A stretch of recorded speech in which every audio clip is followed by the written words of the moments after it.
एवढी आजू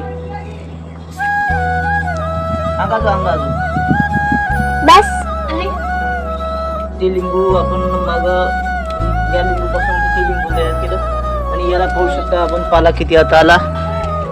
आणि मेन म्हणजे हे जे लिंबू आहे या लिंबूला आता काडीला पूर्ण पाला आलेला आहे. आणि जेव्हा आम्ही लिंबू लावत होतो तेव्हा माझ्यासोबत होता हे अवधूत चव्हाण, हे आदित चव्हाण आणि ते कृष्णा चव्हाण आणि आरोही चव्हाण पण होती. आणि आरोहीने मला फार मदत पण केली. आणि आम्ही जांबाचे काही लहान लहान तयार केली होते. मित्रांनो हे अवधूत बोल. हाय मित्रांनो आधी तू बोल रे. बाबा तू बोल. हाय मित्रांनो अरे तू बोल. हाय मित्रांनो. हा तर आम्ही सगळेजण आज पाहणार आहोत हे झाड. 4